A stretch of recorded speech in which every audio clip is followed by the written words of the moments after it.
Thank you everyone for coming. I wanted to welcome Councillor Keating. Thank you for being here today. Today I'll be talking about the Green Line and the trip that we took from Calgary to Seattle, Vancouver, and Portland. We haven't started consulting yet, so I wanted to share some ideas on our trip, and rather than focus on the technical details, I'll take a community view. I'll give you some ideas to think about and inspire some thoughtful engagement with the communities. How will this fit into your neighborhood? What are the pitfalls to avoid? How can you benefit? If you're with the City of Calgary, how can you participate and make this project even better? I wanted to introduce Jonathan Lee. He'll be talking about where we are in the process. Jonathan? If I go back to the 1970s, I have drawings on my desk where we had it was called the North LRT at that point, went through downtown and up through the east side of Centre Street, Crescent Heights and Renfrew, up Centre Street, and then through what is now the Highland Park Golf Course, or what was until recently the Highland Park Golf Course.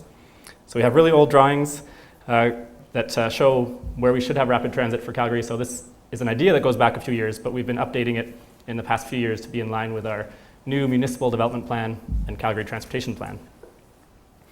So in earlier this year, after 2 or 3 years of work with the communities, we have a new alignment that was approved by Council on Centre Street and Harvest Hills Boulevard. And again, that more aligns with putting transit where the people are, rather than making people go to Nose Creek Valley on buses, which was the old Council-approved alignment. So the Green Line itself is a 40-kilometer LRT. We've got from North Point in the north of the city to Seaton in the southeast, and we're looking at it as an urban spine. It's not just an LRT project, it's not just building LRT through the city, but it's what can we leverage from this project to make Calgary a better place for us to live, and redevelopment opportunities we're looking at. How do we integrate other projects like affordable housing, and even some lessons learned that Councillor Farrell talked about, even smaller projects that communities are working on. How do we leverage those as part of the bigger project? So we go through 5 wards in the north, 16 communities, and it's one of the biggest public works, well, the biggest public works project that Calgary has ever undertaken. So the part that we're looking at first is how do we connect the southeast and the north line? We have a couple of fixed points. The Green Line Southeast was just recently approved, the stations and the route alignment. So that's what you've seen in the media recently. Now we're starting on the north and the downtown. So the fixed part on the north side of the river is Centre Street. But how do we get through downtown? How do we connect communities in downtown? And how do we do that in a thoughtful way? That's what we're working on right now, as well as the rest of the alignment all the way up to the future community of Keystone, 160th Ave North. We do have that many avenues in the north. That's north of Stony Trail. So we're looking at 5 options. What we're calling option A is primarily at grade or street level. That's using the existing Centre Street Bridge. So putting rails back on the bridge, which we had until about the 1950s when we had the old streetcars going up and down Centre Street. Then turns west on 3rd Ave and then dives into a tunnel. In each of these options, we want to grade separate, either have the LRT above or below the east-west avenues, 7th Avenue where the existing LRT is, the future 8th Avenue subway tunnel, and the CPR tracks. And you can see these also, there's some boards outside that have these images on them. So you can get really up close and personal. So here's an image of what it could look like on Centre Street with the LRT running in the middle and a traffic lane on each side of the LRT. So really changing the character of Centre Street from a motorway to an urban boulevard and a transit-oriented street. Option B involves a new bridge. So we go under 16th Ave, we stay underground through the Crescent Heights portion of Centre Street, and then we come out west of Centre Street, over the Bow River, over Princes Island Park, landing in Eau Claire with a station in Eau Claire, and then again under CPR tracks, 7th Ave, 8th Ave, and the east-west avenues. So that's just focusing in on Princes Island and a conceptual route of where that bridge would be over the east end of Princes Island. Option C is similar to the last one, north of the river. So we have, again, a tunnel under Centre Street in Crescent Heights. We have a new bridge over the Bow River and Princess Island. And then in this option, we stay elevated through downtown. So we're going, in each of these instances, I should say, we're going along 2nd Street southwest. This one, we're elevated along 2nd Street, over all the avenues, over the CPR tracks, and then connecting to the southeast. So it'll be similar height to what we have in Sinalta. So we've got a local precedent that we can see just on our front door. Option D is a 4-kilometer tunnel from the north side of 16th Ave, so where Crescent Heights and Tuxedo Park communities are. Fully tunneled under 16th Ave, under Crescent Heights, under the Bow River, under Princess Island, under 2nd Street Southwest, and connecting to 10th Avenue South. And there's an image of what Centre Street would look like with a tunnel underneath. And Councillor Farrell has some great images of some tunneled stations that we saw on our trip. So there is another option we don't have here, but it's really a hybrid of option A and B, A and B. And we have an image of that outside. So it's another option that we're looking at where you come down Centre Street at grade and then swing to the west on a new bridge again and over Princess Island. So we're looking at 5 different options right now. And our public engagement will focus on the criteria that we're using to select that preferred alignment. So a couple of key decision dates there. Public engagement, we're starting up now, and we'll be in full force in January, and hope to see all of your lovely faces at our events as we move forward. I think we'll, there you go, thank you.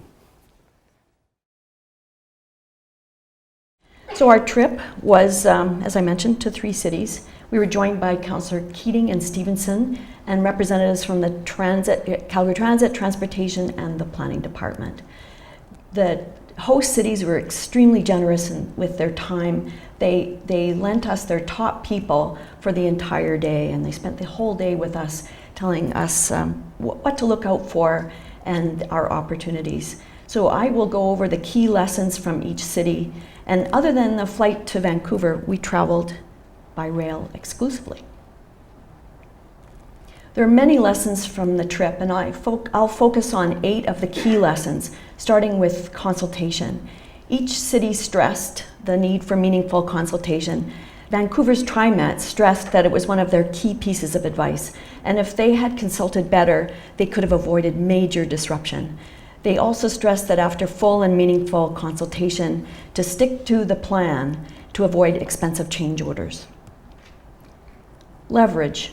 There's many examples of how to leverage a major rail project, especially in Portland. And this isn't just a train project. This project will transform our city and our neighborhoods for the rest of our history. And how can we make the most of it? How can we solve problems and seize opportunities? I'll show many examples of making the most of the train in my presentation. Taking care of business, I'll talk about how business can survive and thrive during and after construction. Plan for growth. This is a photo from Vancouver. They didn't plan for growth. Build to last. This image is from Seattle. Default to at grade. So the low floor system is a new system for Calgary, but it's well used in many other cities around the world, and it has many advantages. And it's now the technology of choice.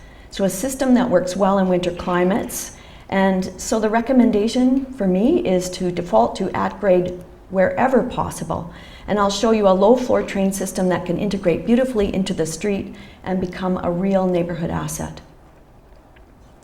The images will speak for themselves. We didn't see any examples of elevated rail in an urban area that, in my view, worked for the street level, even though we looked. Deep stations can work. I think we were all surprised by what we saw in Seattle, and this lesson relates directly to the community of Crescent Heights. I'll start with Vancouver. Vancouver is a very different system than what we're contemplating. They have a driverless system, and that technology drives many of the decisions for them and that don't apply to the Calgary context. And as a result, it's very important for them to separate the user from the conflicts. So it was underground in the city of Vancouver and elevated outside the city of Vancouver. Their system was built for the Olympics. It was built in a rush, and it was at capacity almost from the beginning. So they didn't plan for growth. The focus was on keeping costs low, and it showed, and they didn't build it to last. The quality of the stations weren't included in their specs. If we're contemplating a P3, private-public partnership, we need to really include that in our specs. Underfunded life cycle maintenance. They had a really interesting governance model. TransLink considered themselves separate to the municipality, partly because they were traveling through a number of municipalities. But they saw their job as solely to deliver a rail project and transit-oriented development, nothing more. So really not integrated in other city interests. They had an interesting approach, though, to the idea of innovation, and they rewarded innovation in their company and in their operations. And I think Calgary could learn from that example of how do you reward innovation and encourage innovation from your staff. Outside the city of Vancouver, the system was elevated, and I'll show a series of slides that demonstrate the impact on the street. Here's an example of an elevated station. It's a very wide carriageway, and to the members of the public, that means the width of the road from curb to curb. It's similar in context to Sunelta, and I believe that we did a much better job in Calgary, in Sunelta Station. Here's an example of an elevated station from the platform. It's already starting to show signs of wear, and that's the risk of P3 system. You need to forecast and imagine the problems that you may be confronted with and build them into the performance contract. The street experience was brutal. Note the street from curb to curb is much wider than the condition that we have in Calgary. So there were no examples that I saw in Vancouver that we would want to see us emulate. Picture this in Chinatown or Eau Claire. In the Calgary context, the width of the elevated rail would go almost from curb to curb. So if you're contemplating this in Chinatown, for example, it would almost extend from curb to curb. During the Lost Spaces competition, I'm not sure if you're aware of it, it's initiated by DTalks, which means Design Talks. A number of the groups chose underneath the Sunelta station as an area that needed to be fixed. It was considered a lost space. And there were some really interesting ideas that came out of that exercise. But it's not really all about light, it's about maneuverability and connections. And while Sunelta has decent light, it's still considered a lost space. So my question is, Calgary already has so many lost spaces that need fixing. Why would we want to create more? Elevated rail requires up ramps at some point, and it's not kind to the street experience. So again, imagine this in Chinatown or Eau Claire. This image is as close as it appears. So Vancouver had a sophisticated approach to transit-oriented development. They integrated the land use and transportation, and when they mean integrated, they meant it. It was almost zero setback from the rail, or they even built over the rail. The train, however, was very noisy. There was a lot of screeching as they went around corners, and I would be concerned about that noise level from the elevated rail, as well as privacy issues. Vancouver actively marketed transit-oriented development land. It was integrated into TransLink. And their key piece of advice, and I thought this was a really interesting piece of advice, it was very similar to what we did in East Village, which was know your market. What would convince someone to buy in a rail development and then create those conditions? There were real estate experts that were part of the team and then continued as part of the team, not just at the beginning. They focused on leveraging for community benefits and amenities. There was an expectation that the developers would contribute to those amenities. And again, it was part of the whole concept of know your market. Why would someone want to live here? And then they would incorporate those amenities into the development. And this is a community garden. So it wasn't just expensive stuff and public realm stuff. It was also community building activities. There was an expectation of high environmental standards. And I think that means more today, especially this week, than ever before. They incorporated district energy, and there was lots of opportunity to leverage with city-owned NMAX, and that's one of the reasons I invited NMAX to this meeting, is we have an opportunity to incorporate district energy in areas of extra density as well as beyond district energy. They incorporated public art even in the district energy stacks. In this example, the lights glow blue during low demand and red during high demand. This is very cool. Right now we're having a debate on whether we should incorporate park and rides along the Green Line. Vancouver stressed, and they stressed, that land near transit was so valuable that parking was allowed only at the terminus stations. They charge for parking in some of the stations, and they're considering charging for parking at all of their stations. This is a parking structure connected to the train stop. And to note, Seattle is also going through the same exercise of whether or not to charge for parking at all their park and ride stations. TransLink stressed, and then stressed again, that if they were to do it all over again, they would emphasize better consultation. We heard from all 3 cities that consultation prior to making decisions is essential, as well as communication during construction. And then stick to the plan, stick to the development plan to avoid costly change orders during construction. They're in the midst of a class action lawsuit from the businesses along Cambie Street, and they thought that if they would have consulted better, that likely expensive class action lawsuit could have been avoided. Now on to Seattle. So Seattle has a system very similar to what we're contemplating in Calgary, and it opens up huge opportunities for Calgary to build our first truly neighborhood integrated rail. It's very different from the raised platforms that we see in Calgary, and I think we need to exercise ourselves from the impact that these raised platforms have on the street and start thinking about how the rail can integrate in with a neighborhood. The Seattle's governance is very similar to Vancouver. They had a separate transit company, and they again saw themselves as separate from the municipality. So they saw their job as delivering rail. I think they left a number of opportunities on the table, and there were certainly silos. We didn't see any people from the municipality of Seattle in our tour. Built to last. They had a very high quality infrastructure, and they built it to last. It was well funded through a percentage of their sales tax, and that was determined through a plebiscite. Their attention to detail, they used this term, delight the user. They were proud of that term, and details matter. That was another part of their policy. I was blown away by their boldness in using delight the user as one of their principles for transit. And they're obviously having a lot of fun. Gorgeous, high quality materials, the use of granite throughout, common elements throughout the entire system. In my opinion, I thought the stations were a bit overbuilt. I'm not sure if the cost outweighed the benefit, but I think the future will tell, and this is certainly future-proof. The Beacon Hill station surprised all of us. The underground stations were very deep.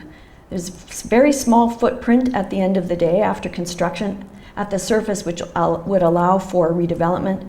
High quality, durable materials transformed by public art.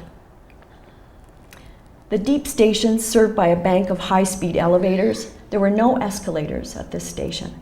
It helped to keep the footprint small at the surface, and they're selling off land currently for transit-oriented development.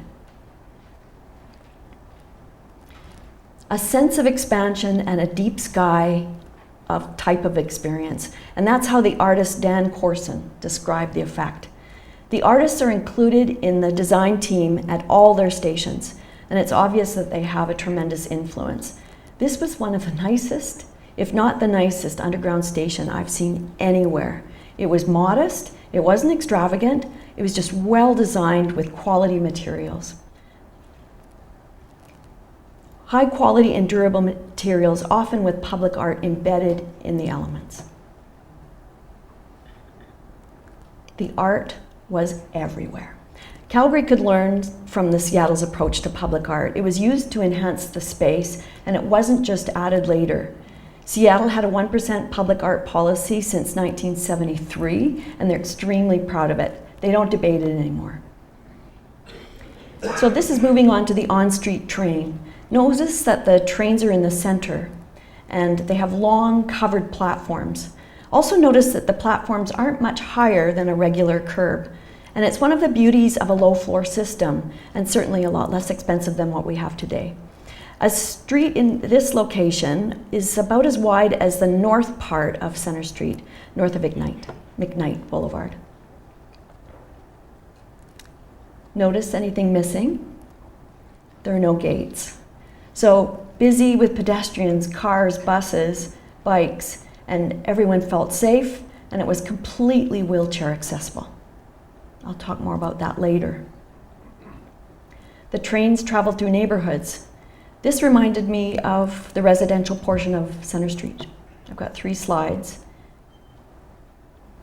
Here's the second one, very reminiscent of Centre Street.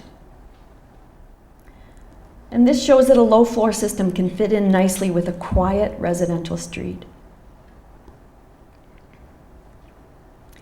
It wasn't just their train system, but most of the public realm in Seattle was barrier-free. Accessibility features were high quality, seamless and consistent. Incorporated urban braille, which is the textured sidewalks, and clear right-of-way. These textured sidewalks, I'm calling them bubbles, but they're actually called truncated domes. They're actual braille in the stations and in the elevators. So, social justice was a stated priority, and it really showed. In some of the suburban communities, they chose elevated rail.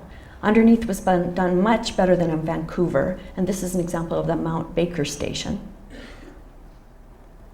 This is an example of the platform. And again, the development was integrated with the station very close. The development was very close to the actual rail, but I believe it was designed better. It didn't feel like you were imposing on the neighbors like you did in Vancouver.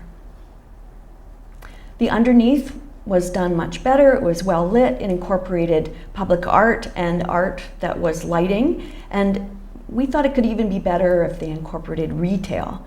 It was a decent attempt to humanize, but note again that the right-of-way, there's no road underneath it. So very different than what we would be contemplating in the downtown core. Here's another example of an elevated station. This is the Tukwila station. Both Tukwila and Mount Baker had wide carriageways, again. It was almost like a park-like setting, allowing for sunlight to penetrate to the ground level. So there was no example of an elevated station in a narrow carriageway or with a road underneath it. Certainly not one that I was aware of anyway. There was a decent attempt to brighten with glazing and bright yellow color. And again, no buildings were adjacent to create a tunnel effect. Even well designed, it was a difficult pedestrian environment. Again, built to last. It was a beautiful station, incorporated and peppered with public art throughout. I've had a number of people bring up the idea of a monorail and Seattle's monorail for an idea for Calgary, so I thought I would touch on it. The monorail in Seattle has very low ridership. It's slow, and it's used predominantly as a tourist destination. I don't see it, and I don't believe we're contemplating it as a solution for Calgary. There's some interesting attempts to integrate with the adjacent buildings, so I thought I would show those. This is the Frank Gehry Experience Music Project, an absolutely stunning building. And it shows how the train can be incorporated into the design of the building, which could apply in the Calgary context, perhaps in Eau Claire Market. I just had to show 2 pictures because this building is so cool. And it really, beside it, it has the best playground I have ever seen in my life. And I felt like I was 9 years old again. So did Jonathan. We had a hard time leaving. It was absolutely stunning. The system incorporated other modes of transportation, and we saw that throughout. They incorporated bike share and bike lockups and repair stations. And these were accessed with their transit card, the electronic transit card. And it was another example of leveraging opportunities. Wayfinding was also obvious to the train user, and there's nice touches like connecting to the distance to key connections. They integrated other modes in their wayfinding. They show where to find the bike storage and the bike routes. And they showed bus connections. The bus connections were highly visible right in the front of the rail station in almost every example that I noticed, and it showed how the train is incorporated with other modes. The connections were prominent and highly visible.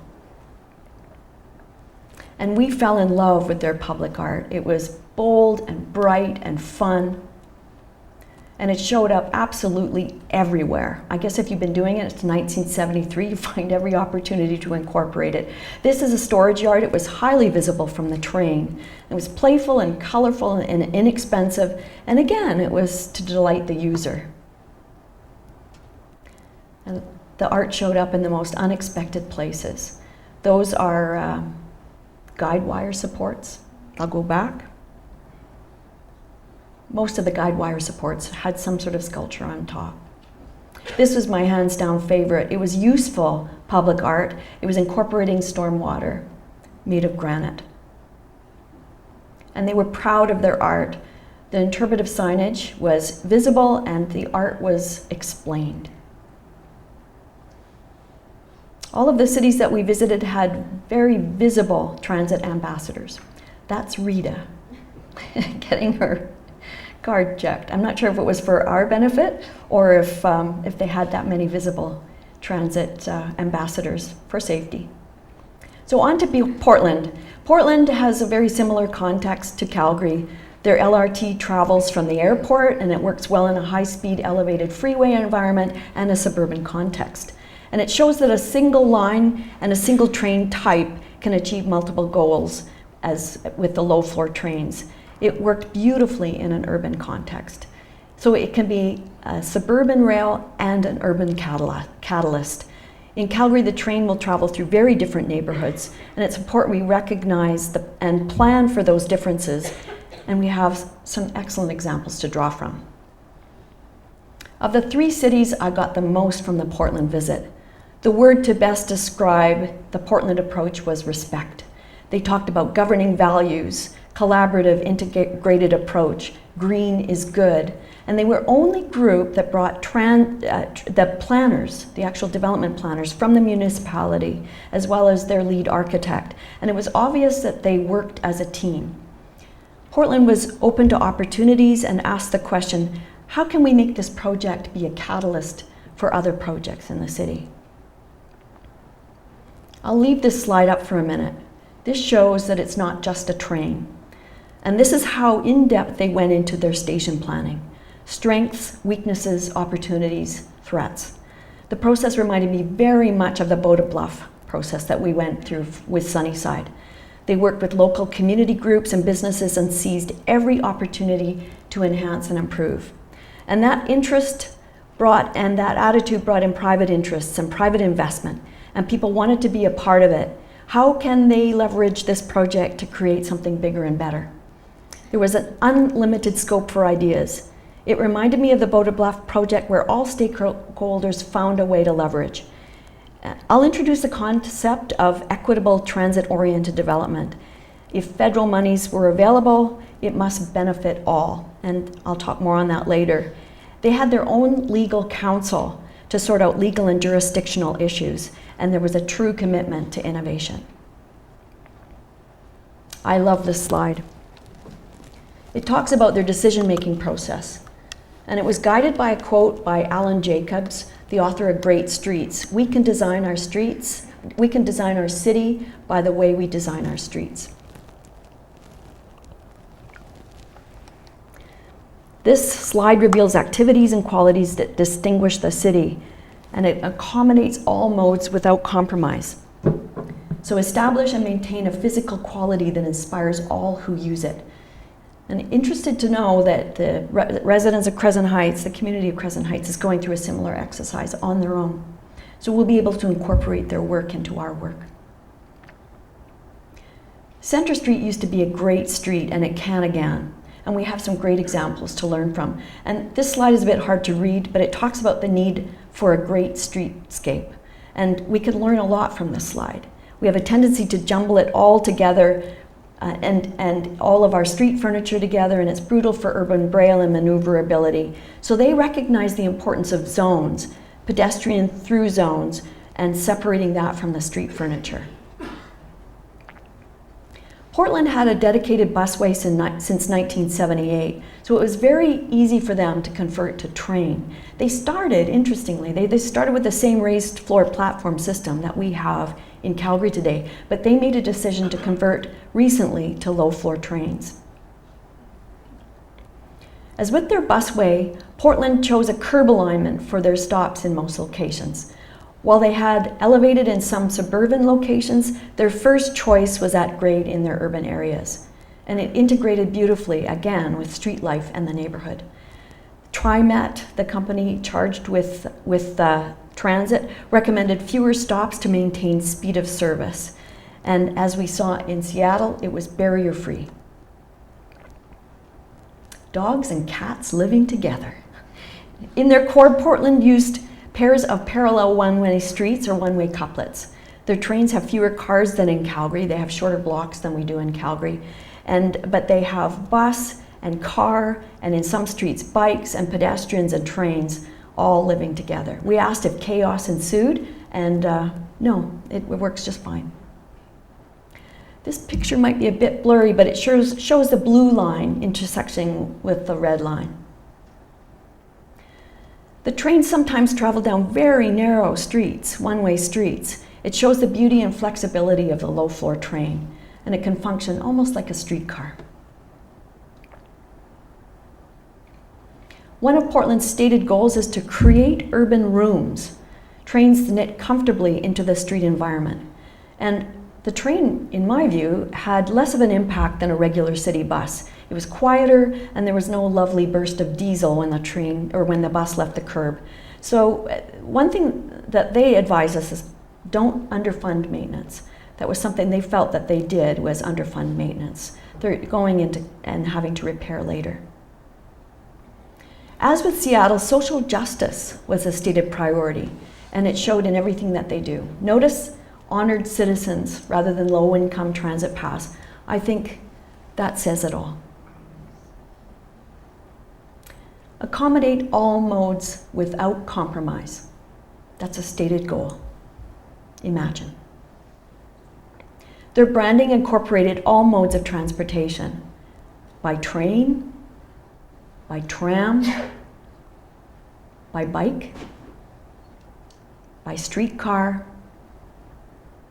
by foot. The stations were high quality, but not wasteful. No granite on the platform, just high quality concrete.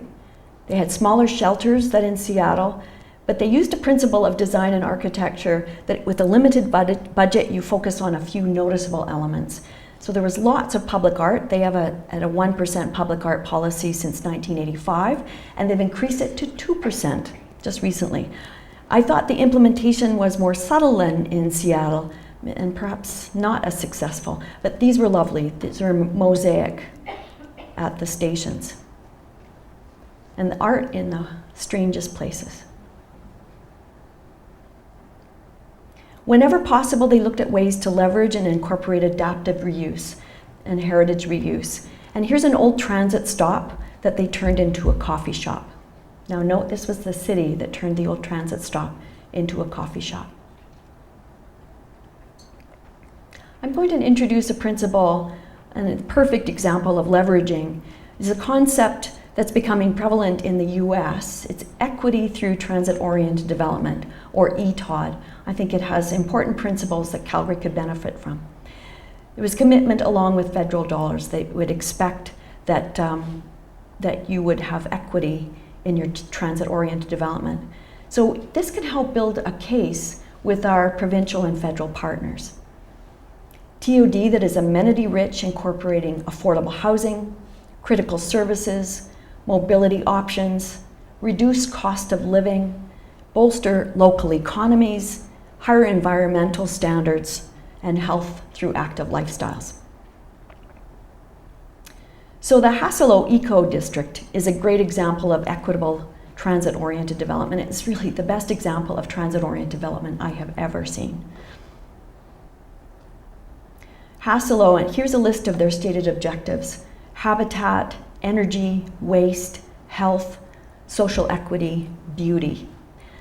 The photo shows black water treatment system It includes a constructed wetland. It treats all grey water using natural methods on site. Now note, this is in an urban area. And it was beautiful. We saw it while it was under construction. Here's a rendering of the community when it's completed. They've included 1,200 bike parking stalls and reuse of old buildings. It's really stunning, and they were so proud of it. Affordable housing was stressed by all 3 cities we visited and was considered a key principle for equitable transit-oriented development. High quality design for their affordable housing. I think we have a lot of opportunities and a social responsibility to incorporate that in the city's context. Accessibility was high quality and consistent. Again, liberal use of sidewalk bubbles. That's my new term. Transit offered travel training for people with mobility or cognitive issues. Travel training. They would even take people on trips to help them understand the system. I thought that was absolutely brilliant. This rendering shows a wide bridge that incorporates, oh, I skipped one. This is the Tillicum crossing. The Portlandians are very proud of this bridge. I don't think it's as handsome as our little red bridge, but it's very nice. They call it the Bridge of the People. They have t-shirts with this bridge. And this rendering shows a wide bridge that accommodates trains, buses, pedestrians, and bikes. It's really well used. But the landing, in my view, was less successful. Portland stands over water and lands in an unbuilt area. In Calgary, it would stand over and shadow Prince's Island and land in Eau Claire. Here's another example of an up ramp. It's better than Vancouver, but still could be improved upon. There was still an impact to the street vibrancy. It's a very new area, so the vegetation was new, and I'm sure it will improve over time.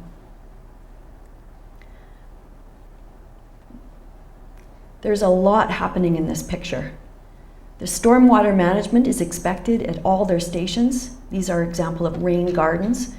They accommodate all modes. Here we have bike lanes, and there's a commitment to green infrastructure. I was gratified to note that we'll be looking at solar at all our stations, as well as wind energy for the entire system. Wind and solar. I want to talk a little bit about taking care of business during construction. Here's some principles from Portland. Contrast to the Vancouver example, where they're still embroiled in a class action lawsuit years after launching of their Canada line. So the Portland train travels through a number of poorer neighborhoods with ethnic diversity. So they worked with each community to leverage opportunities. My notice of motion to develop a business support program prior to construction of the Green Line was passed unanimously by Council. Consultation was emphasized. How to support local business during construction and afterwards. They had a small business program to strengthen viability. They ensured access. They had a great example of a print shop. There was a print shop that was in the middle of the construction zone, and so TriLink used that print shop to have all their printing done, and their business actually went up during period of construction. They encouraged the work crews to patronize local residents, or local restaurants, and they represented the neighborhood in employment, so they bought local. There was a low interest loan program, business-oriented workshops, promotions, marketing and retail consultant, HR consulting, and this is a really good lesson for Calgary. They worked with the local businesses to show what change looks like. How can you benefit from this construction? So they showed the before example, from this to this, from this to this. The businesses knew what to expect and they wanted to be a part of it. So to recap, there were many community lessons that I learned from this trip, and I've highlighted 8 throughout this presentation. And if you take away 2 of the most important ones, it's the importance of consultation, which feeds into the importance to leverage. We have opportunity to leverage this project. The Green Line will be one of the most important projects in Calgary's history. It will forever define the neighborhoods around it. So how can we work together to get the most of the Green Line to help our communities and neighborhoods thrive? I just had to throw this one up as inspiration. My friend Sherry emailed this to me last night. This is in Montpellier, France, and the trains are designed by Christine Lacroix. If anyone is interested in fashion, as I am, it's one of France's top designers, so they don't think small. And look at how it integrates the street.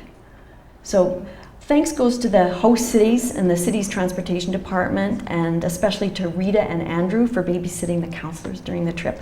I wanted to thank you for your time. I don't think we have time for any questions. Do we have it? What's the time, you guys? So I think everybody came for their lunch hour. I want to thank you for your time. If we take anything away from my presentation, you may agree with it, you may disagree with it, is that this isn't just a train project. Think big. Let's make the most of this most expensive investment in Calgary's history, and let's get to work. Thank you.